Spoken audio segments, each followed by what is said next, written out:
In the late 19th century, Germany established its protectorate over Tanganyika, which is now part of modern-day Tanzania.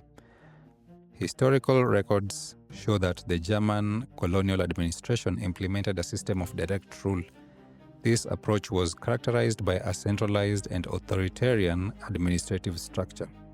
The primary goal of the German colonial power was the economic exploitation of the region's resources. This was largely achieved through the establishment of large-scale plantations for cash crops such as coffee, cotton, and sisal. The cultivation of these crops often relied on the use of forced labor under harsh conditions. Resistance to German authority was met with brutal suppression. The most notable example of this was the Maji-Maji Rebellion of 1905 to 1907.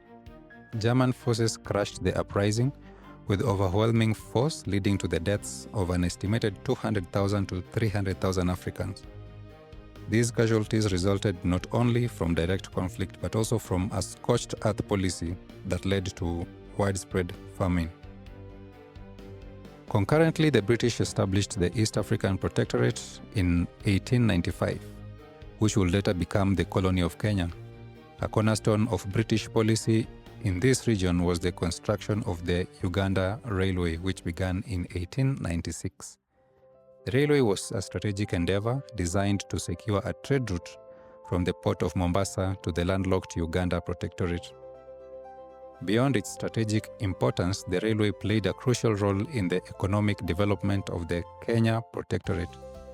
It facilitated the movement of goods and people, which was instrumental in the growth of settler agriculture in the fertile highlands of Kenya. European settlers were encouraged to establish farms, and the railway provided the means to transport their agricultural products to the coast for export. This in turn spurred the growth of commerce and the establishment of urban centers along the railway line. Despite the different approaches to governance, both colonial powers engineered a radical economic transformation. The traditional subsistence-based economies were systematically reoriented toward the large-scale production of export crops like coffee, tea, sisal, and cotton, destined for European markets. This created a dual economy where a dominant export sector existed alongside and often at the expense of the traditional agricultural practices of the local populations. This economic overhaul was reinforced by the strategic development of infrastructure. Railways and roads were not built to foster balanced internal development, but were laid specifically to connect resource-rich areas in the interior with coastal ports for export. This created a profound economic asymmetry. Nairobi, strategically positioned on the Uganda Railway, quickly blossomed into the primary administrative and commercial hub of British East Africa.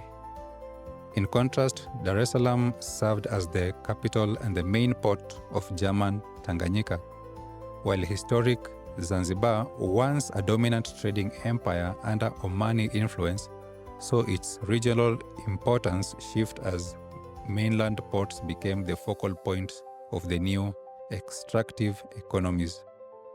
In essence, the colonial projects in East Africa, whether German or British, were designed to create extractive states. Through direct rule, strategic infrastructure, and the forced reorientation of local economies, they established a new order that prioritized the needs of the empire, laying the groundwork for the economic and political structures of modern-day Kenya and Tanzania.